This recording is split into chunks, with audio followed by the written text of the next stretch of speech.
Je suis tellement content d'avoir eu la chance de découvrir ce film au cinéma, je crois que vous vous en rendez pas compte.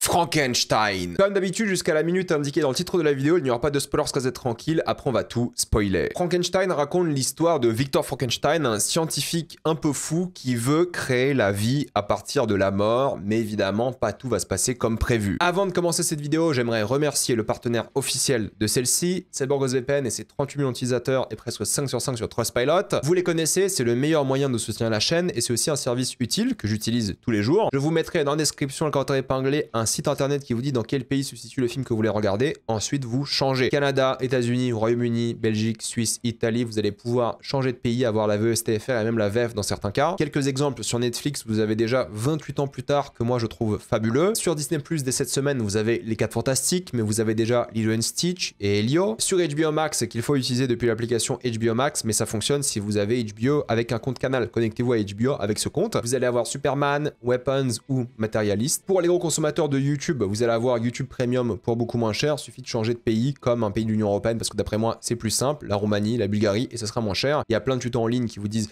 comment faire et ça marche aussi sur d'autres abonnements comme Letterboxd Patron par exemple. Vous le savez, mais en ce moment il y a des sites internet qui ne sont plus accessibles sauf si vous mettez votre carte d'identité et personne n'aime ça. Donc utilisez un VPN si vous voulez continuer à vous Guillermo del Toro en paix. Vous êtes cinéphile donc vous avez parfois envie de voir un film d'une manière un peu spéciale. Vous savez ce que je veux dire? Eh bien il faut utiliser un VPN pour être en pleine sécurité. Vous pouvez partager un compte avec 7 personnes au total. C'est disponible sur tous vos appareils préférés et tout le monde peut l'utiliser. En quelques clics c'est fait. C'est super simple. Vous êtes satisfait ou remboursé sous 45 jours et vous avez une assistance technique en français 24h7. Utilisez le lien dans la description et le commentaire épinglé afin de vous abonner à CyberGhostVPN et bénéficier de 83% de réduction plus 4 mois gratuits. Foncez sur l'offre. J'ai eu la chance de découvrir ce film au cinéma grâce au Paris Cinema Club qui m'ont invité à leur événement Frankenstein au Christine à Paris. Donc j'ai fait le déplacement de Lille à Paris pour voir le film parce qu'un film de Del Toro, je voulais le voir sur grand écran. Pour moi, c'était essentiel, c'était important et je voulais pas découvrir ce film genre vendredi matin sur ma télé, même si j'ai un très bon système son, télé, tout ça.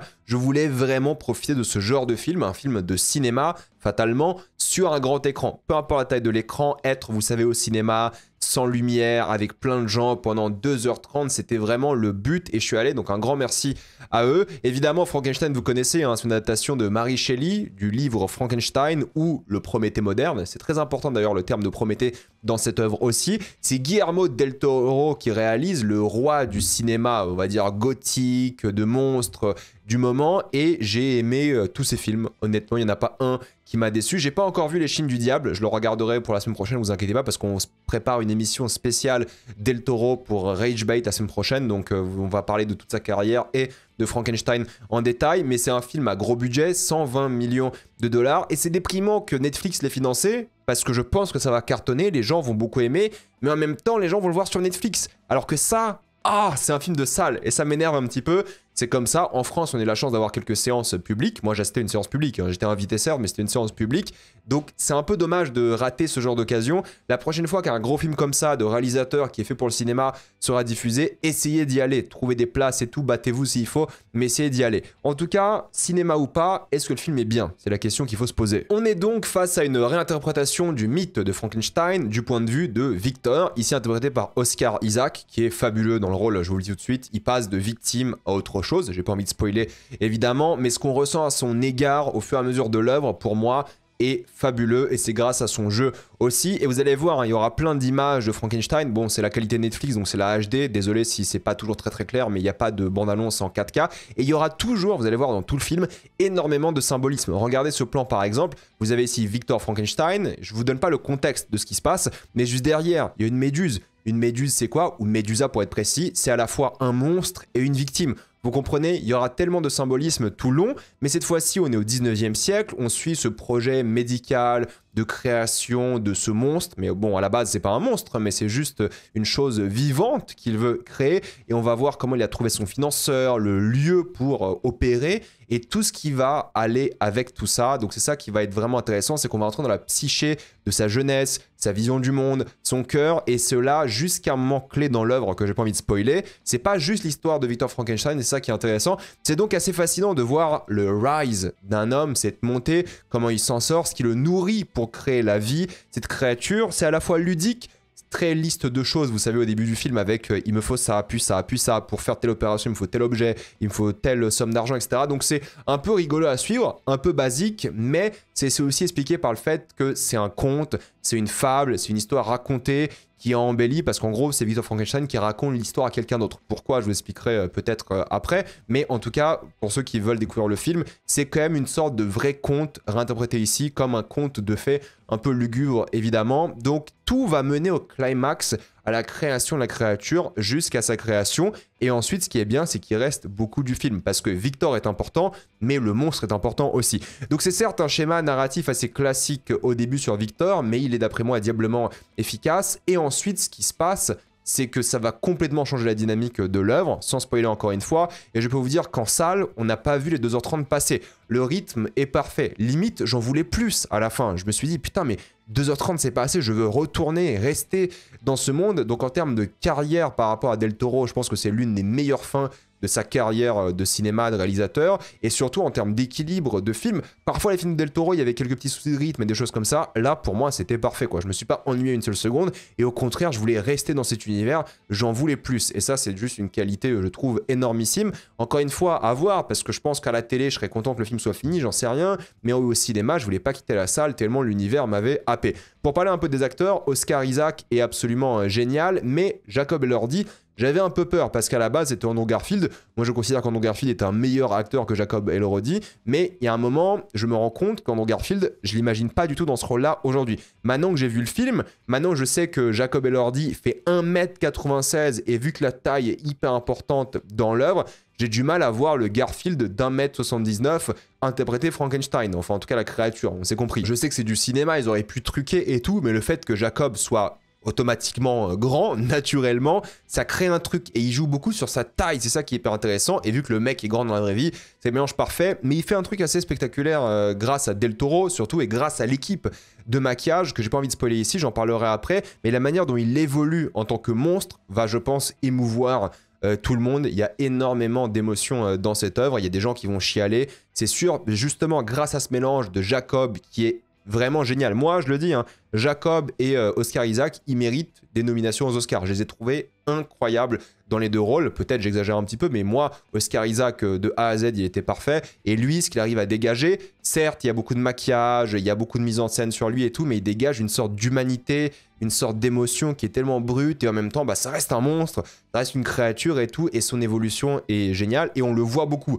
Pour ceux qui avaient peur parce que les bandes annonces ne le montraient pas beaucoup et tout, vous inquiétez pas, on le voit beaucoup, la majorité du film est avec le monstre. Il y aura peut-être des déceptions par rapport au personnage de Mia Goth, car elle a un tout petit rôle au final, mais c'est un rôle qui est crucial à l'intrigue, et même quand elle n'est pas là physiquement à l'écran, on ressent l'importance qu'elle a sur le récit. L'écriture et la manière dont elle est représentée dans l'œuvre fait qu'elle transpose littéralement dans toutes les scènes, qu'elle soit là ou pas. C'est ça qui est très très fort. Christophe Waltz, il a un rôle petit aussi en soi, mais il est top, quoi. Comme tous les acteurs, j'ai envie de vous dire. Ils ont tous le droit, en fait, ça qui est bien avec Del Toro, à leur petite scène, à leur petit moment, où ils vont jouer, où ils vont se donner, où on va les reconnaître, leur talent et tout, et ça, j'aime beaucoup. Et surtout que c'est un personnage qui est vraiment, je trouve intéressant, j'en parlerai encore une fois en spoiler, mais il dégage quelque chose de vraiment très peu manichéen, et en même temps il est à la fois détestable et appréciable, et en même temps Del Toro leur donne ce moment qui fait qu'on respecte l'acteur, la performance, mais en même temps le personnage parfois t'as pas envie du tout envie de le respecter, et c'est vraiment réussi. Il y a Charles Dance qui est dans le film, qui est terrifiant, génial comme d'habitude. Il est pas sorti de sa zone de confort, hein, vu qu'il joue le père de Victor Frankenstein, mais c'est un rôle qui lui va bien. Vous savez, ce père qui veut faussement du bien à ses enfants, alors qu'au fait c'est juste pour ses propres intérêts. Il y a David Bradley qui a un rôle hyper important dans l'œuvre aussi, il a un rôle poignant, fort, c'est le cœur émotionnel, je vous le dirais, de l'œuvre avec la créature. Il n'y a pas beaucoup d'images de lui, c'est vrai, mais il a une grande partie dans le film, et les bandes annonces, pour le coup, n'ont quasiment rien montré du film. Croyez-moi, une énorme partie du film n'a le droit à aucun extrait ou quasiment aucun, et c'est la meilleure partie du film, donc vous allez déguster en découvrant ce film, que ce soit chez vous ou peu importe sous quel format. Je vais pas parler de tout le casting, hein. Pour moi ils brillent tous au moins à un moment dans l'œuvre. Il y a Ralph Fiennes, Felix Kammerer, Lars Mikkelsen aussi qui a un rôle qui est pas mal, et ça veut pas forcément dire qu'ils brillent par, on va dire, quelque chose de charismatique ou une sorte d'émotion positive. Parfois ils sont juste pathétiques. Parfois, c'est juste la détresse, mais les acteurs sont bons. Et parfois, ce sera du courage, de la bonté. Donc, j'aime beaucoup ça. Pour moi, c'est l'un des meilleurs castings de l'année, avec peut-être une bataille après l'autre. Par exemple, dans l'utilisation des acteurs, des personnages, car en fait, ils vont évoluer. Ils vont changer. C'est à la fois une leçon de morale, comme dans une fable, un conte, et en même temps, c'est représenté par des thématiques fortes que je vais évoquer surtout en spoiler, mais la déshumanisation, la discrimination, le racisme, l'avidité, l'objectif un peu existentiel de la vie, le progrès technique. Il y a beaucoup de choses. L'hypocrisie, la religion, Dieu est tellement important dans l'œuvre, le concept de créer, la relation parent-fils, bref, il y a tellement de choses hyper importantes, symboliques, et c'est jamais superficiel. Il prend son temps pour tacler, mais vraiment toutes ces thématiques sérieusement, que je vais évoquer après, et c'est un film sur l'être humain, sur ses lacunes, ses problèmes, et ce qui fait de l'être humain quelque chose de bon aussi. Donc j'aime beaucoup comment il va traiter de tout ça, que ce soit l'ambition dangereuse ou l'espoir, et en même temps le regard cynique qu'il aura sur l'humanité. C'est une œuvre qui est belle dans ses idées, bah évidemment beaucoup sont reprises de Mary Shelley, c'est sûr, mais il va aussi avoir une maîtrise visuelle qui va nous plonger dans un monde, mais qui est tellement, je dirais pas nouveau pour Del Toro, parce qu'il maîtrise le gothique, et encore une fois là c'est du gothique, mais c'est un peu l'apogée de son œuvre.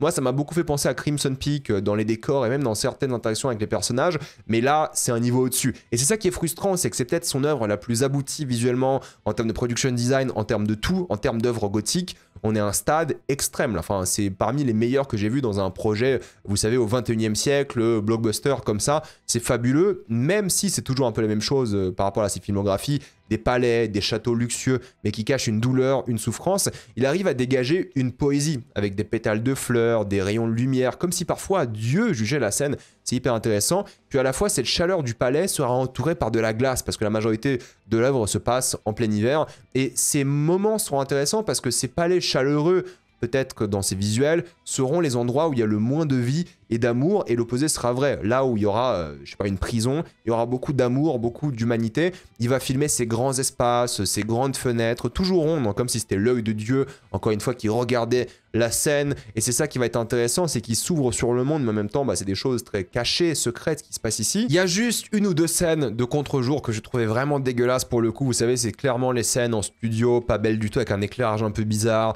le contre-jour, le fond vert ou le volume, j'en sais rien. Mais sinon, vous allez en prendre plein les yeux. Il y a quelques effets spéciaux aussi sur certains animaux qui sont pas exceptionnels, mais honnêtement on s'en fout parce que le reste de l'histoire est au niveau. Mais oui, c'est quelques petits plans dont j'ai pas d'image pour le coup, parce que je fais cette vidéo avant la sortie du film, donc j'ai que les images de la bande-annonce. C'est vrai que voilà, 120 millions de budget, on le ressent parfois, mais c'est pas grave parce que le reste du film suit. Et il va jouer sur les couleurs. Il y a un truc hyper important par rapport au personnage principal, c'est le noir et le rouge. Et Del Toro a souvent joué sur les couleurs. La forme de l'eau, le bleu était hyper important. Là, le rouge, on le voit ici sur les gants par exemple, mais le rouge et le noir seront les couleurs de Victor. Elles auront une importance capitale que je vais évoquer plus tard. Mais il y aura pas mal de lieux qui seront sombres, qui vont changer, alors que c'est le même lieu, mais ils vont changer de couleur. Il y a des scènes en extérieur qui vont avoir plus une colorimétrie verte à un moment, parfois plus bleu, parfois plus juste le noir et tout. Donc c'est hyper important ces couleurs, comment ils évoluent avec la morale des personnages. Il y a du symbolisme, j'en parlais tout à l'heure avec la méduse, mais il y en a dans tous les plans. Je veux dire, littéralement, le monstre de Frankenstein naît d'une crucifixion. Donc vous ne pouvez pas faire plus symbolique religieusement que ça. Donc il y a vraiment énormément de symbolisme dans toutes les scènes, dans tous les objets, à tous les moments, des crânes, des trucs, et vous allez voir, il y en a beaucoup, beaucoup, et ça qui est intéressant parce qu'ils veulent tous dire quelque chose, et les couleurs aussi. Et en termes de mise en scène, moi ce qui m'a vraiment impressionné, c'est qu'il y a un truc où il va éviter les champs contre champs.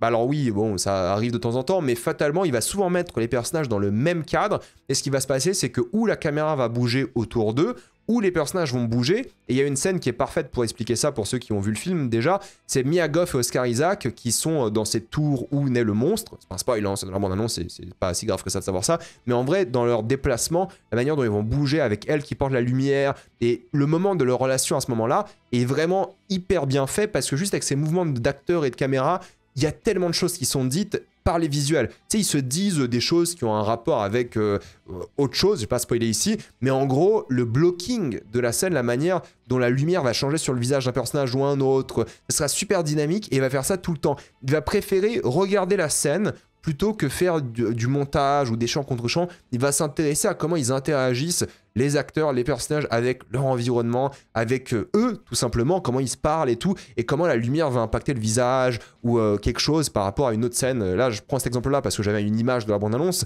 mais c'est vraiment, je trouve, hyper réussi et il ne nous prend pas pour des débiles parce qu'il y a beaucoup de narration visuelle. Il y a plein d'idées comme ça que j'ai pas envie d'évoquer ici parce que ça serait vous spoiler, mais ça prend pas pour un débile. Alors oui, malheureusement, il y a des dialogues qui seront un peu plus explicatifs et ça m'a un peu dérangé. Il y a une scène avec, par exemple, vous savez, le frère de Victor et Victor, je vais pas l'expliquer ici, mais c'est un peu la scène de leur climax et c'est une scène de dialogue qui est hyper explicative et moi ça m'a un peu déçu parce que le reste du temps, t'as pas besoin de dialogue pour comprendre. C'est impressionnant ce talent et cet équilibre, mais parfois oui, ça sera surexpliqué. Ça reste une fable qui se raconte et une sorte de morale, donc ça fait un peu presque enfantin à certains moments, mais il y a des plans de fou comme ça, où quand vous avez le contexte du film, tu comprends tellement tout, c'est tellement intéressant, c'est génial. Et ça, il n'y a pas besoin de dialogue, il n'y a rien, et on le fait très très bien durant tout le film, c'est ça qui est intéressant. Mais parfois, il y aura ces dialogues un peu surexplicatifs et tout. Je sais pas si c'est pas Netflix qui allait voir Del Toro en lui disant tiens, rajoute ça dans le scénario, explique un peu certaines choses, ou peut-être c'est du bouquin, je sais plus, moi j'ai lu quand j'étais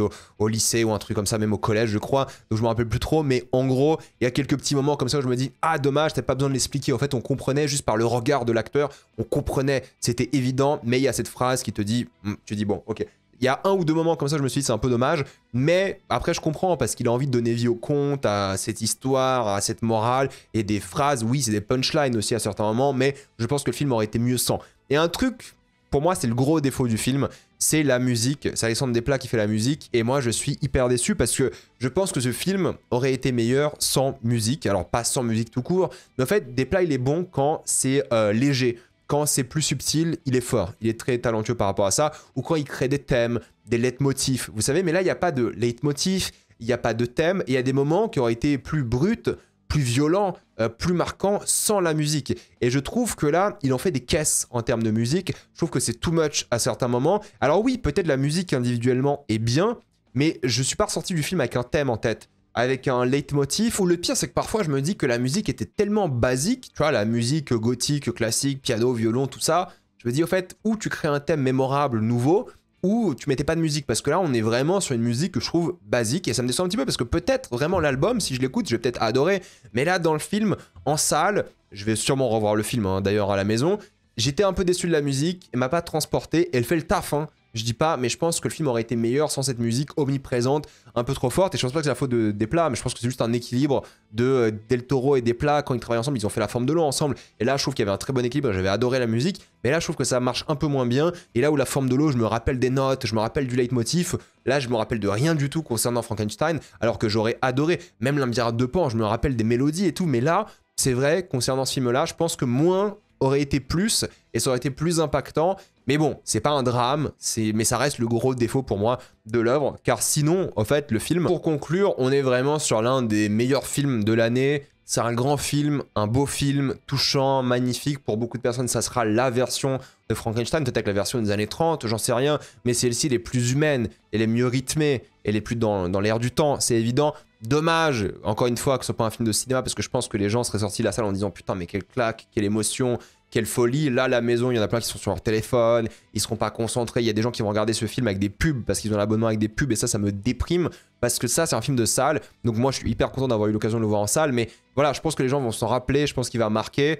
Je pense que la télé ou la maison ou la tablette sera peut-être un frein pour pas mal de personnes parce qu'être immergé dans ce monde, dans ces 2h30 d'émotion, de beauté, d'extase face à ces personnages qu'on n'aime pas forcément, ces émotions contradictoires, ce qu'on aime détester ou pas à certains moments, dommage pour ces quelques trucs. C'est un peu trop classique à certains moments et un petit manque de subtilité et la musique m'a déçu, mais sinon pour moi c'est génialissime. Vous allez adorer, c'est une réinterprétation du conte, moi, qui sera marquante, on va en parler. C'est dans le haut du panier de Del Toro, et je vais me retaper beaucoup de films de sa filmo, mais pour moi, vraiment, on est dans le haut du panier, et c'est juste génial. Donc, allez voir Frankenstein, et maintenant, on va spoiler. J'ai trouvé la scène d'introduction géniale parce qu'on voit le monstre tuer tout le monde. Donc ça le déshumanise pour nous, les spectateurs, vu qu'il va massacrer tous les gens qui se mettent sur son passage. Donc notre première impression est celle de tous les autres humains. Il fait peur, il tue, il est intuable, il est dangereux, il faut l'arrêter. Donc tu es dans la même position que tout le monde, surtout si tu connais pas le conte de Frankenstein, hein. Tu dis ok, en plus avec cette interprétation, peut-être c'est un vrai méchant qui sera un vrai problème. Bon, si tu connais Del Toro, tu sais que ce sera pas le cas, mais c'est ça qui va être intéressant, c'est qu'au début, tu as presque envie de lui faire du mal parce que lui, il tue des gens innocents. Alors oui, c'est un peu des militaires, des trucs, tu sais pas trop ce qu'ils font exactement, mais tu vois un truc qui est intéressant dès le début quand même, c'est qu'il veut pas forcément faire du mal et il attaque uniquement lorsqu'il est attaqué et surtout qu'il demande Victor au lieu de tuer les humains comme il pourrait le faire sans problème. Mais c'est intéressant que notre première impression de ce monstre soit extrêmement négative, de se dire ok, il vient de buter 10 personnes, qu'est-ce qu'on fait quoi? Mais c'est toujours des gens qui l'ont attaqué. Moi, j'ai vu une grosse référence à l'Endurance, vous savez, le navire légendaire de Shackleton. Il y a un documentaire narré par Liam Neeson qui est très bien sur cette histoire, parce que c'est une histoire vraie, pour le coup. Donc voilà, l'Endurance, c'est un vaisseau qui s'est perdu, je sais plus où exactement... Pôle Nord peut-être, mais il était coincé dans la glace, il y a plein d'histoires, ça a inspiré plein de contes, la série de Terror que j'ai pas vu par exemple, donc c'est une référence à ça, et moi j'aime bien le côté très multilangue de l'œuvre, ça passe de l'allemand à l'anglais, au français, ça se passe aussi à Vaduz, ou au Vaduz, c'est la capitale de Liechtenstein, donc c'est très intéressant qu'il ait respecté un peu ce côté Europe centrale qui a donné vie aussi à Frankenstein, et ce qui est fort, c'est qu'en fait l'histoire sera le point de vue de Victor, et tu penses que ça sera ça tout le long. Si tu le connais pas, tu penses que c'est un homme qui est terrifié, qui a certes grandi dans un manoir, il était riche par sa mère, mais elle était évidemment en couple, elle était mariée à un homme qui lui voulait sa richesse et il n'aimait pas vraiment cette femme. C'est ce qui l'intéresse lui, cet homme, c'est pas l'éducation de son fils, mais l'héritage que va porter son nom. Il veut que son fils soit médecin pour que la lignée existe pour toujours, c'est purement égoïste, il n'aime pas Victor, et du coup, bah, ce jeune Victor subit une violence physique, psychologique, et c'est intéressant parce que Charles Dance il est très bavard dans l'œuvre, il se défend, il parle, et il y a aussi cette bavardise, je trouve, dans Victor, et il devient de plus en plus son père, hein, c'est le but de l'œuvre évidemment, mais ce qui est intéressant avec la mère, c'est que même lorsqu'elle est en vie, c'est plus un spectre qu'un vrai personnage. Je sais même plus si elle a des lignes de dialogue, j'ai vu le film il y a une semaine, et j'ai eu le temps d'écrire plein de choses, ça qui est bien, quand tu vois le film il y a une semaine, t'as le temps d'écrire plein de choses sur le film, et ça qui est trop bien, c'est ça je pense que cette analyse sera bien plus complète que beaucoup d'autres, parce que en général, vous savez, mardi soir, avant-première, puis il faut écrire vite. Là, j'ai eu le temps, mais on la voit à peine. On la voit vraiment en tant que spectre plus qu'autre chose, et on se rappelle même pas trop d'elle. Et lui non plus d'ailleurs, il n'a pas beaucoup de scènes avec cette mère, mais on sait qu'il voulait clairement l'amour qu'elle avait pour lui. Il y a un côté freudien à la chose évidemment, parce que Mia Goth ressemble clairement à sa mère, et c'est ça qui va être intéressant, et lui, Victor, veut une femme comme sa mère dans sa vie. Il veut l'amour d'une femme. Là, c'est freudien parce qu'il avait sa mère, et là, c'est plus une conquête romantique, on a l'impression, mais c'est ça qui va changer son attitude et sa vie de manière générale. Pendant que son père a laissé mourir sa mère, probablement, mais c'est fortement sous-entendu, en plus, a trouvé de l'amour par rapport à son nouveau fils. La mère est morte lors de l'accouchement du nouveau fils, qui est adoré par le père. Donc automatiquement, il y a une jalousie qui s'est créée de la part de Victor aussi par rapport à son frère. Et tu te dis, ok, pourquoi est-ce que le père a fait tout ça? Pour l'argent, le titre, le nom, l'héritage, mais à la fin, quel héritage? Je veux dire, oui, son fils continue à ligner, ses fils même, mais au final, il est mort. Donc tout ça, pourquoi? C'est ça la question qu'il faut se poser aussi. Et Victor va évidemment répéter le cycle de la violence envers son fils à lui, son monstre. Et j'aime beaucoup l'imagerie, le symbolisme qu'a souvent Del Toro d'ailleurs, hein. Je trouve qu'au début, on a l'impression que cet ange-là, c'est une sorte d'ange protecteur qui le motivait, qui lui faisait peur un petit peu, mais il se révèle être l'ange de la mort. C'est le symbole de l'acceptation de qui est réellement Victor, parce qu'il voit le crâne de l'ange à la fin, quand il a déjà accepté, lui, qu'il était le monstre, que c'était lui le problème. Si je dis pas de bêtises, c'était ça, c'est vers la fin qu'on voyait ça. Donc en fait, Victor est l'ange de la mort, c'est lui le vrai problème dans cette histoire par rapport au monstre, et c'est le rouge qui revient souvent. Le rouge de l'ange, le rouge des gants, du sang et de la violence qui semblait être au début un peu accueillante. Ce rouge, voilà, ça le changeait un peu des autres décors, il sortait de ces décors parce que c'est le seul à porter du rouge, donc c'était vraiment sa couleur et c'était intéressant, mais en fait c'est la couleur du mal dans cette œuvre. Et les couleurs de la robe sont hyper intéressantes aussi par rapport au personnage d'Elisabeth, parce qu'elle va toujours avoir des robes de couleurs différentes, parce que ça symbolise la vie, mais beaucoup de vert et de bleu. Le vert, bon, c'est quand même voilà, une couleur qui est associée à la vie, à la terre, aux insectes aussi, un petit peu, et le bleu, c'est autre chose, quoi. C'est une forme de pureté aussi, mais c'est intéressant parce que parfois, elle va avoir une robe, et il y aura une sorte de design de monstre sur son dos, mais voilà, elle va représenter le calme, la curiosité, la pureté, la beauté et le côté hors de ce monde parce que ce ne se sent pas vraiment humaine. Elle ne se sent pas appartenir à cet univers. Elle est intéressée par la création de Dieu, mais elle, c'est les insectes, par exemple. Elle est plus proche du monstre que de Victor. C'est ça qui est intéressant aussi. Et elle parle d'ailleurs de Dieu, de création constamment parce qu'elle s'intéresse aux petites choses et elle se sent pas du tout à sa place dans cet univers. Et ça qui est bien, c'est qu'aucun personnage, si vous réfléchissez bien à ce qui se passe, ne se sent à sa place. Victor, il est né pas à sa place et toute sa vie, c'est une quête d'identité pour savoir qui il est réellement et il finit par reproduire les mêmes erreurs que son père. Elle est dans un couple qu'elle n'aime pas vraiment. Elle cherche une sorte d'échappatoire, de beauté dans la vie, les insectes. Et elle est passionnée par autre chose. Elle n'est pas vraiment dans ça. Que le monstre, évidemment, bah, c'est tout le concept de Frankenstein, c'est le monstre qui cherche son identité. Limite, il y a cette référence évidemment à la mariée de Frankenstein, Bride of Frankenstein, qui est donc une vraie œuvre qui existe, qui est vachement bien. D'ailleurs, avec Frankenstein qui trouve une épouse, qui trouve une femme. C'est un vrai film, et je sais pas si c'est un bouquin, mais en tout cas c'est un vrai film qui existe, et c'est un super film d'ailleurs. Mais en gros, il y a une référence à ça lorsque tu penses que elle sera la mariée de Frankenstein. Tu penses vraiment que ça sera elle qui va être en couple avec ce monstre en réalité et non pas avec Victor Frankenstein. Et c'est pas pour rien qu'à la fin, sa robe est entachée de sang. Pourquoi? Parce que le rouge, c'est la couleur de Victor. Victor représente le mal dans cette œuvre et fatalement, la robe blanche pure est pleine de sang et c'est Victor qui l'a tué. Donc c'est sa couleur au bon endroit. C'est une scène que j'ai trouvée magnifique et t'as envie qu'ils finissent ensemble. Limite, tu sais que c'est pas possible, évidemment, mais t'as envie qu'il y ait un truc, qu'il y ait une amitié, quelque chose, c'est ça qui est fort aussi. Pourtant, ils n'ont pas beaucoup de scènes ensemble. Donc c'est une scène que je trouvais magnifique de la voir, elle, décédée avec cette tache de rouge et sa robe qui prend de plus en plus le rouge, mais dans cette grotte à la fois glaciale, avec la confrontation entre les deux hommes. Il y a un climax émotionnel entre les deux. Donc elle est morte presque libre et heureuse, et c'est ça qui est fort aussi, parce qu'elle faisait pas partie de ce monde comme elle le souhaitait, et ça je trouve que c'était super émouvant, que c'était touchant de manière générale. Il y a une vraie jalousie évidente, comme j'ai dit, pour son frère, qui semble avoir réussi grâce à l'amour de son père, mais surtout grâce à l'amour aussi du personnage d'Elisabeth. Lui est aimé par son père, il est aimé aussi par sa femme, plus ou moins, mais voilà, il a eu une sorte de réconfort ici, et il y a un truc qui est intéressant, c'est que lui vit de manière presque innocente. Ils se rendent pas compte de tout le mal dans le monde. Pour lui, leur père était génial et des choses comme ça. Donc c'est assez fascinant que cette jalousie soit évidemment que d'un seul côté et qu'il n'y ait pas vraiment de rivalité entre les deux. Genre, le frère, il a l'air de plutôt bien aimer Victor, sauf quelques problèmes, discussions et tout, mais il n'a pas d'animosité envers lui. Alors que Victor, il déteste son frère. Et on voit bien que le problème, c'est Victor et le père de Victor, parce que tout ce qu'il fallait lui donner à Victor, c'est de l'amour, tout simplement. Là, quand tu lui donnes de l'amour, voilà, ça se passe bien, sa vie semble correcte, mais Victor n'a pas eu cet amour. Moi, je trouve que c'est fascinant de voir que l'amour de sa mère aurait pu le sauver, l'amour de son père aussi, mais lui, il voulait avec Elisabeth une sorte d'amour maternel ou romantique, mais il souhaitait ça. Tellement qu'il en perd ses moyens scientifiques lorsqu'elle est là. En plus, ils ont cette relation, ils sont pas vraiment ensemble. Elle veut pas tromper le frère. Et ils s'aiment pas en réalité. Enfin, Elisabeth n'aime pas Victor. Ils ont une bonne alchimie, mais c'est plus du point de vue de Victor. Parce que Victor pense que ça se passe bien, mais c'est pas le cas en réalité. Et lui ne voulait pas en soi créer la vie. Lui, ce qu'il voulait créer, c'est l'amour. C'est ça que j'ai beaucoup aimé par rapport à Victor. Ils ont une super alchimie et il a surtout retrouvé l'alchimie de son enfance. Et ça qu'il aimait beaucoup. Donc évidemment, il y a un rejet qui lui fait mal. Lorsque cette femme le rejette, c'est la deuxième fois qu'il perd sa mère, entre guillemets. Et moi, j'aime beaucoup ce mélange de romance, de côté freudien et tout. Et surtout qu'il perd cette femme parce qu'il est trop comme son père. C'est une mauvaise personne, c'est un mauvais homme. Et ça qui est fort, c'est que le protagoniste devient l'antagoniste aussi. Il veut créer contre la médecine moderne, mais en fait, il s'en fout de la médecine moderne. Lui, il est juste rebelle car il veut s'opposer à l'idéologie de son père. Et j'adore cette scène parce qu'on a vraiment qu'une lumière. On dirait que c'est Dieu qui juge la création et le créateur, comme si presque Dieu il avait de la compétition, où Dieu jugeait le mal qu'est en train de faire cet homme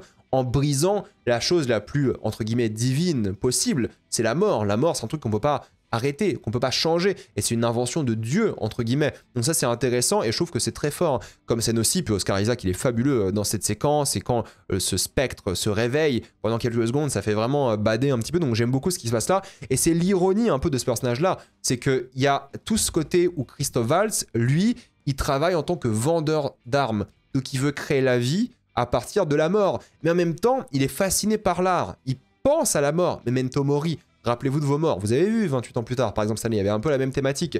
Donc il est à la fois vendeur d'armes et il tue des gens indirectement, mais en même temps, il a une fascination pour l'art. Il flirte avec la création, avec la vie, avec la mort. Il a une sorte d'hommage aussi pour la mort assez particulier. Et c'est ça pour moi qui en fait un personnage intéressant dans cette œuvre, parce que c'est pas juste un méchant. Il l'est, et on le voit juste après, mais il y a un truc où il est pas que méchant. Il a une sorte d'affinité à la vie, à la mort et à l'art de manière générale, parce que c'est une sorte de producteur et un peu Victor, ce créateur qui utilise l'argent sale, et c'est aussi un film sur la beauté de l'art, sur la création, de la vie aussi, mais des contraintes de la création, les contraintes pécuniaires, les contraintes morales. Il se perd dans son art, il devient un créateur fou, évidemment, on connaît tous Victor Frankenstein, il devient cet artiste macabre, inquiétant, qui est prêt à tout pour son ego. Et ça qui est intéressant, c'est que lui-même, créateur humain, déshumanise, vous savez, les criminels qui vont se faire pendre et les victimes de la guerre. Tu sais, il est là à voir littéralement des cadavres pour les prendre et créer la vie. Donc c'est ironique de prendre la mort pour créer la vie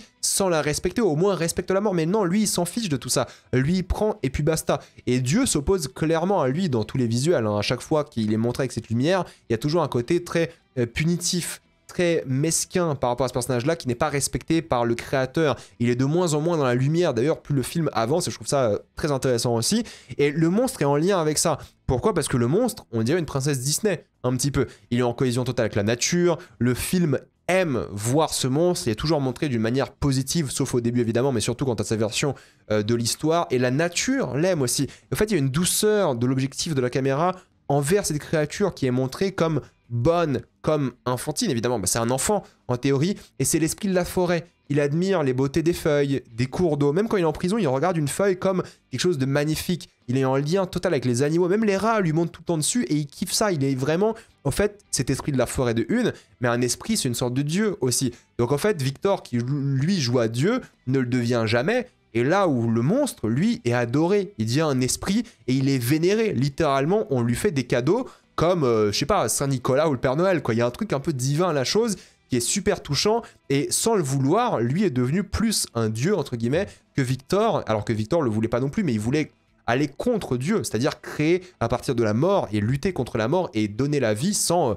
voilà, les voies naturelles, évidemment. Donc c'est intéressant de mettre la nature et les autres animaux au même moment que les humains, c'est-à-dire que lui, quand il sort de cet endroit, il vit dans la nature, il va rencontrer des humains et des animaux, et il va voir un peu l'ordre de la nature, et ça va être à la fois très symbolique, évidemment, et il doit choisir aussi. Est-ce que c'est un animal? Est-ce que c'est un monstre? Est-ce que c'est un humain? Et c'est une créature qui a une conscience, c'est une créature qui comprend qu'elle existe. Il y a une scène avec le miroir, évidemment, le miroir, c'est le symbole. Quand tu te vois dans un miroir et que tu comprends que tu existes, tu as une conscience. Et là, le monstre de Victor, il a cet aspect qui est vraiment contemplatif, introspectif, là où Victor ne l'a pas vraiment. Victor, c'est un mec qui va vite, qui pense à ses projets et tout. Le seul moment où il est un peu contemplatif, c'est quand il est avec, du coup, Elisabeth. Mais là, le monstre, lui, il veut exister. Il veut être quelqu'un. Il y a une quête d'identité évidente. Là où Victor, il tombe dans cette spirale infernale. Et la création du monstre est un moment, évidemment, attendu, stressant, glorieux, que j'aime beaucoup, mais néfaste. C'est un moment qui est à la fois triste, parce que tu vois que là, Victor, il vend son âme un petit peu. C'est pas montré de manière jouissive ou, on va dire, belle. Non, c'est lugubre, c'est vert, c'est plein de couleurs différentes, mais sombre à chaque fois. C'est lui qui monte littéralement pour confronter à Dieu quand il met ce truc en argent et qui va vers Dieu. C'est aussi pour ça qu'ils ont construit une tour comme ça. Donc il y a un truc par rapport à la nature, lui qui s'oppose à plein de choses comme ça. C'est un moment qui est musical, d'accord, mais je suis pas très fan de la musique, j'avoue, mais le moment reste dantesque, épique et pour moi mémorable. Et ce qui est fort avec Victor, c'est qu'il est prêt à tout pour arriver à son objectif, donc il sacrifie la vie du personnage de Christophe Waltz. Jusqu'au dernier moment, il s'émancipe littéralement de son financier, donc plus personne ne le contrôle, ce Victor, et c'est lui qui tient maintenant les rênes, mais en même temps, ça qui va condamner moralement Victor. Et ce que j'aime beaucoup par rapport au personnage de Christophe Waltz, c'est qu'il est rongé par la syphilis, c'est symbolique. Voilà, c'est quelqu'un qui est rongé de l'intérieur, mais maintenant aussi de l'extérieur, et qui a une façade. C'est un gentleman, qui a de l'argent et tout, mais en fait, c'est un vendeur d'armes. C'est un criminel, c'est quelqu'un de mauvais. Et c'est ça qui est intéressant. Le symbole, c'est la syphilis. Il est rongé, intérieur, extérieur, et on ne peut plus le soigner. On peut rien faire. Et je trouve qu'il y a un travail formidable sur le monstre, parce qu'au début, il est surtout là comme un enfant égaré, presque comme un animal, justement, mais il devient animé lorsqu'on lui offre de l'amour. Lorsque, au début, on voit donc Victor lui donner un peu d'amour, il est content, mais après, il va lui donner que de la violence. Là où Elisabeth intervient, il ressent l'amour, et il est animé, il est heureux. Et c'est ce qui se passe, justement, quand il dit ce prénom, le prénom d'Elisabeth, Victor, il est fou de rage, alors que c'est ce qu'il lui demandait. Victor lui disait, écoute, dis-moi un autre mot, et je te libère, et je t'aide. Et quand il entend Elisabeth, vu qu'il est jaloux de son frère, vu qu'il est jaloux de ne plus avoir sa mère, ça lui crée une sorte de rage interne qui lui fait beaucoup de mal. C'est ce monstre qui lui a volé quelqu'un d'autre, comme son frère lui a volé sa mère et des choses comme ça. Enfin, vous avez compris. Et c'est ça qui est fort, c'est que sa conquête, là, elle est réduite à cause de ses problèmes psychologiques, de ce qui s'est passé dans son enfance et tout. Encore une fois, j'aime bien par contre le voir changer d'avis. quand il quitte la tour, il se dit non, faut quand même que je sauve mon monstre. Il y a une humanité en lui. Je pense que c'est important. Et d'ailleurs, il est puni par rapport à ça. C'est trop tard, il perd sa jambe et c'est fini. D'ailleurs, ce qui est encore plus intéressant, c'est que le personnage de Victor a plus de choses inhumaines en lui, entre guillemets, que le monstre. Le monstre, il est fait de chair humaine. Victor, lui, il est fait d'une chose en argent. L'argent, c'est la chose d'ailleurs qui a créé le monstre. Vous savez, c'est ce qu'il a mis en argent sur la tour. Donc en gros, Oscar Isaac, son personnage, est moins humain physiquement et moralement d'ailleurs que le monstre. Et je trouve que c'est un choix qui est hyper intéressant. La chose qui a créé le monstre et aussi la chose qui maintenant handicape ou aide en tout cas un petit peu Victor à marcher. Donc c'est un lien que j'ai trouvé vraiment pertinent par rapport à ça. Donc il y a pas mal de choses que j'ai aimé dans les symboles, dans la création et tout. Son ambition démesurée et égocentrée qui est punie, je trouve que c'est génial encore une fois. Et surtout qu'il n'assume jamais ses torts. Il va toujours accuser les autres, dont son propre enfant, son propre fils, comme son père l'aurait pu l'accuser lui à l'époque. Donc je trouve que c'est intéressant parce qu'il n'assume jamais ses échecs et c'est que à la fin, sur son lit de mort, qu'il assume son erreur et son fils. Mais c'est bien qu'il lui ait donné un peu d'humanité tout de même. C'est pas juste un méchant. Au début, c'est le protagoniste et tu vois qu'il a des problèmes à cause de sa famille et tout, mais il a quand même une sorte d'humanité en lui. Certes, qu'il a perdu au fur et à mesure, mais à la fin, il est un petit peu. Donc c'est dur de voir Victor devenir un père, maltraiter son fils. Tu sens des vrais sentiments négatifs envers lui et tu le considères de moins en moins comme un humain, cet homme-là, alors que le monstre, lui, devient de plus en plus humain. En plus, il refait les mêmes erreurs que son père. Il était critiqué, vous savez, lui, quand il était jeune pour ce manque d'intellect, et il fait souffrir la même violence physique et psychologique à son fils, donc il répète le cycle de son père, évidemment, qui déshumanisait son fils, et lui, il déshumanise aussi, évidemment, la bête. Il lui coupe littéralement les cheveux, donc c'est une chose qui est déshumanisante, de couper comme ça, sans le consentement des gens, les cheveux de quelqu'un. Mais pourquoi il fait ça? Pour voir ses cicatrices, voir si c'est bien fait. Donc il préfère le déshumaniser pour la science, parce que pour lui, c'est un objet. D'ailleurs, il a une cicatrice qui ne guérit jamais. Je sais pas si vous avez remarqué, il en a une juste là. C'est le foie, plus ou moins là, je sais pas exactement. Mais en fait, son foie ne guérit jamais. Pourquoi? Car Prométhée se faisait manger son foie, dans le mythe évidemment, par une sorte d'aigle, tous les jours. C'était la punition de Zeus, je crois, ou d'un dieu, je sais plus lequel, envers Prométhée. Tous les jours, son foie était mangé. Et c'est ça qui est intéressant, c'est qu'il y a cette cicatrice, la seule qui ne soigne jamais. Et t'as pas envie qu'il devienne le monstre, à la fois Victor, et en même temps, t'as pas envie que le monstre devienne un vrai monstre. Et je trouve que c'est vraiment intéressant. Moi, la seule réplique qui m'a énervé, c'est quand le frère de Victor lui dit « Tu es devenu un monstre ». Je crois qu'il dit précisément « Tu es le vrai monstre ». Ça m'a un peu déçu, je me suis dit ok, enfin on a compris, c'était évidemment pas subtil de base, donc cette phrase-là sur le monstre, pour moi, c'était pas du tout nécessaire. Mais pour moi, le cœur du film, c'est lorsque la créature va raconter son histoire. On est face à une créature qui aura une humanité et une vision du monde différente. Elle va se développer une conscience, des émotions, des sentiments, de la peur, de la rébellion. Elle devient humaine. Cette créature, il découvre la gentillesse, il découvre la bonté, la famille, ce qui est nouveau pour lui évidemment, mis à part avec Elisabeth, mais aussi la violence de cette nature qu'il ne considère pas comme personnelle. C'est-à-dire qu'il va s'éduquer par rapport au langage, à la littérature et l'amour, mais il va aussi avoir un regard un peu cynique sur le monde, qui va se dire « Ok, si t'es un mouton, tu vas te faire manger par des loups. » Et lui, il pense être un mouton, mais fatalement, c'est un loup pour les humains. C'est ça qui va être intéressant. Et dans la réalité des choses, c'est que, au fait, c'est juste l'incarnation même de l'humanité avec ses défauts, sa haine, mais aussi sa bonté.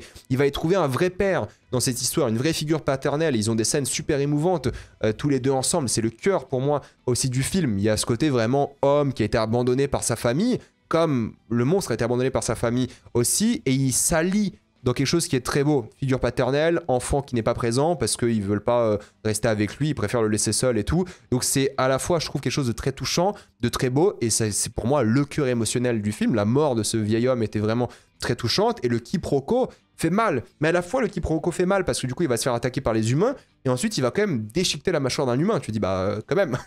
Donc ça qui est intéressant, c'est qu'il voit les loups tuer les plus petits. Donc là, il passe de mouton à loup sans le vouloir. Tu vois que c'est juste, ça lui a fait du mal, et ça reste un enfant un petit peu qui devient de plus en plus humain. Donc c'est ça qui est touchant, c'est que dans les deux cas, Victor, il garde une humanité, et le monstre de Frankenstein, ça reste un gamin. Donc il gagne aussi en humanité, mais il tue quand même des gens, quoi. Certes, jamais provoqué, mais il tue quand même des gens, et ça, c'est pas rien. Maintenant, pourquoi est-ce que le cadavre entre guillemets, a été là pendant des jours ou des heures? Pourquoi il est resté comme ça dans la neige sans que personne aille le chercher, le toucher? Bon, j'ai trouvé ça un peu particulier, mais bon, c'est une facilité scénaristique que je peux accepter, ça m'a pas dérangé plus que ça. Et la confrontation entre, évidemment, Victor et le monstre, qui demande de l'amour. Victor, il veut pas faire une nouvelle personne comme ça. Il ne veut pas, parce qu'il peut pas. Surtout, mais en fait, il refuse parce qu'il est jaloux. Il ne veut pas de ça, parce que lui, il ne peut pas avoir l'amour. Pourquoi est-ce que son fils ce qu'il ne considère pas vraiment comme son fils, aurait de l'amour. Donc il est jaloux du monstre, il est devenu jaloux de sa propre création, surtout qu'Elisabeth aime beaucoup plus le monstre que lui. Donc jamais de sa vie, il va pouvoir ou même vouloir créer une Bride of Frankenstein, comme on l'a vu dans les autres films.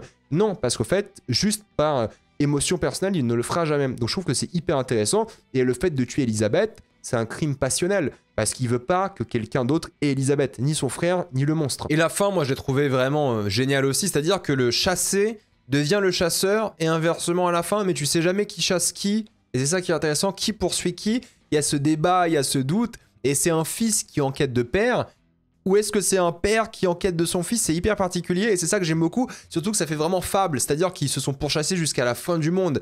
Il n'y a plus rien, il n'y a que de la glace, et j'adore cette idée-là, je trouve qu'elle est vraiment géniale, parce qu'ils se pourchassent sur des plaines, des montagnes, et à la fin ils arrivent ici, il n'y a plus rien. C'est la fin avec évidemment ce bateau-navire égaré, et ce qui est génial, c'est que Oscar Isaac, il ressemble de plus en plus à un monstre, on le reconnaît plus, en fait. Il a une barbe et tout, il est devenu monstrueux, entre guillemets. Je dis pas que la barbe c'est vraiment monstrueux, mais on s'est compris. Il a moins de caractéristiques humaines. En plus, il a la neige dans la barbe et tout. Il est avec de la fourrure. En fait, il ressemble au monstre. Il ressemble à un monstre en tout cas. C'est ça qui est fort. Et en plus, il est génial. Il détruit tout sur son passage. Il est vraiment devenu monstrueux. Il est prêt à tout exploser littéralement avec de la dynamite. Et le truc, c'est que Jacob Elordi, c'est l'inverse. Jacob, au début du film, on le reconnaît pas du tout. On se dit, mais en fait, ils auraient pu prendre n'importe qui. J'aurais pas reconnu Jacob Elordi ou quelqu'un d'autre. Mais à la fin, on dirait lui, quoi. On dirait vraiment lui, on dirait que c'est un humain, et c'est volontaire. Ça que j'aime beaucoup dans le jeu d'acteur, c'est qu'il fait vraiment bête, animal au début, et à la fin, il est tellement génial parce qu'on dirait vraiment lui, tu reconnais son visage. Là, c'est le meilleur plan que j'ai trouvé de la bande-annonce, mais on dirait trop lui, quoi. Et ce travail qui a été fait sur, évidemment, le maquillage et tout pour le déshumaniser et l'humaniser à la fin, j'ai trouvé magnifique. Le fait que Victor meurt avec le premier mot de son fils afin de l'humaniser, ça prouve ses regrets, et ça qui est bien, il avait encore un peu d'humanité en lui, et surtout, lui, il a jamais dit au revoir à son père. Donc là, il profite de ce moment avec son fils, entre guillemets, il l'appelle fils, d'ailleurs, et je trouve que c'est une mort touchante. Il casse le cycle, on va dire, à ce moment-là. Surtout que, bah, évidemment, il pourra pas avoir d'enfant, le monstre, mais il casse un truc, il casse un cycle, et il regrette d'avoir échoué en tant que créateur et en tant que père, et ça crée pour moi, je trouve, une émotion qui est belle, parce que le monstre le pardonne, quoi. Et ça, c'est très très beau aussi. Et le monstre, bah, c'est tout le symbole, hein. Il aide les humains, comme Prométhée qui a donné le feu aux humains, il aide les humains. Alors c'est pas la scène en question, c'est la scène où il attaque, mais vous voyez la différence de couleur entre la scène où il attaque et la scène à la fin du film, où là c'est du vert et du noir surtout, et à la fin, bah, c'est le lever du jour, donc c'est un nouveau jour, c'est quelque chose qui est symbolique aussi. Il y a un truc aussi sur l'eau d'ailleurs, il y a 2 moments, ou 3 même, où on voit la créature sous l'eau, comme une sorte de baptême. Et je crois que c'est 2. Une fois, on voit juste son poing qui sort de la glace. Il y a 2 scènes sous l'eau, une fois quand il sort de la prison, et une fois quand les humains le repoussent. Mais il renaît à chaque fois. Il y a un côté vraiment religieux à la chose, ce que j'aime beaucoup. Et ce qui est vraiment fort, c'est que toute l'œuvre parle de Victor en Prométhée, mais lui a été puni par Dieu. Là où, cette fois-ci, ce Prométhée-là, il ne sera pas puni par Dieu. C'est ça qui est vraiment intéressant. Il va donner le feu aux humains. Et en plus, les humains, ce qui est vraiment bien, c'est qu'ils décident de ne plus obéir. Vous savez, ils avaient une mission au début. Ils se disaient, ok, Lars Mikkelsen disait, les gars, on finit la mission. Après cette histoire du monstre, ils décident de rentrer à la maison. Ils n'obéissent plus à leur créateur, leur paternel. Parce qu'en fait, ils avaient une mission, c'est sûrement une mission, je sais plus c'est quoi comme mission, une mission ou commerciale, ou gouvernementale, ou militaire, peu importe. Mais à la fin, ils n'obéissent plus à cette mission, comme évidemment les enfants ont tous désobéi dans cette œuvre. Et je trouve ça vraiment intéressant. Donc il y a pas mal de symbolisme sur ça aussi. Et j'aime beaucoup la mélancolie de ce monstre, de sa mort. Le monstre est dépressif. À un moment, il veut se suicider avec de la dynamite, mais ça ne marche pas. Et en plus de ça, il va raconter son histoire calmement, humainement, et il va calmer toutes les ardeurs, quoi. Ils ont été convaincus par son récit. Oui, certes, il va pas bien, il est en quête identitaire, et voilà, il est déprimé, quoi, c'est la vérité. Il y a pas mal de mots qui reviennent. Les mots vie, le mot mort qui revient souvent. En fait, c'est la vie de une qui a été créée via cet homme, cette créature, ce que vous voulez. Et en même temps, bah, la vie, c'est un concept. Pourquoi tu vis? C'est quoi le but de l'existence? En même temps, bah, il est créé à partir de la mort. C'est un tas de cadavres, en réalité. Donc, comment tu crées de la vie à partir de la mort? Et en même temps, bah, la mort, on parle de quoi? D'une mort physique? Non, on parle d'une mort d'humanité, d'une mort morale. Donc, c'est ça qui est vraiment fort aussi, je trouve. Et Victor est mort bien avant, alors que le monstre est, lui, immortel, mais peut-être sans vie. Vous voyez ce que je veux dire? Victor, il a perdu son humanité et ça a signé sa mort bien avant que la fin du film, et ensuite il est mort physiquement, mais le monstre, lui, il renaît. Donc sa vie à lui qui est né de la mort, il obtient que à la fin, ou peut-être il a enfin un but, et c'est ça qui va être intéressant. Et j'adore l'idée de raconter les histoires, c'est-à-dire que ça reste une histoire qui est racontée d'un point de vue du père et du point de vue du fils, mais j'aime beaucoup que le capitaine écoute, il obéit un peu à cette histoire, à cette narration, et il accepte la créature, il accepte le monstre. En fait, les histoires sont importantes, les histoires changent les avis des gens, changent tout. C'est des fables qui sont importantes et qu'il faut écouter. Et la fin, dans ce décor vide, froid, avec l'horizon infini, va-t-il mourir? Est-ce qu'il va rester ici? Est-ce qu'il va découvrir le nouveau monde? Vu que c'est une nouvelle journée, t'as l'impression. Mais c'est aussi peut-être un monstre qui va errer pour toujours sans jamais être accueilli. Et c'est magnifique, c'est super comme plan de fin. J'ai adoré. Et j'adore le regard de Del Toro sur ce monstre et sur cette œuvre. Il a un regard clairement cynique de l'humanité, presque misanthrope. Del Toro, dans ce film, il préfère clairement les monstres et les créatures, ça on est d'accord, mais il y a aussi une énorme once d'humanité dans sa créature, dans l'espoir que cet homme dégage à la fin, parce que oui, c'est le personnage le plus humain, peut-être, de l'œuvre, et ça qui va être fort. Pour lui, les monstres ne naissent pas, ils sont créés, ils deviennent des monstres, par un père horrible.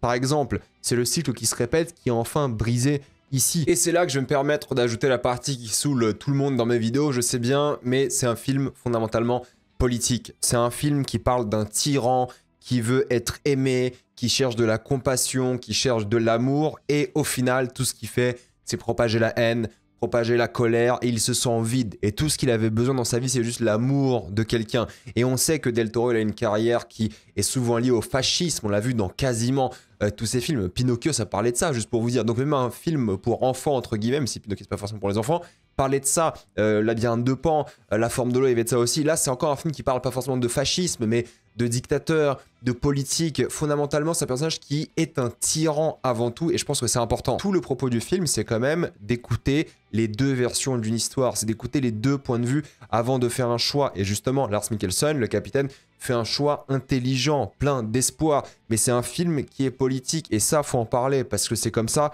que ce film va parler de tyrannie, va parler de choix. Je voulais garder cette partie pour la fin, parce que je sais que ça saoule plein de gens, la partie politique, mais ça l'est, et tous les gens qui vont pas dire que c'est politique, ils ont tort. Alors encore une fois, on peut voir ou pas c'est politique, bien sûr, il n'y a aucun problème.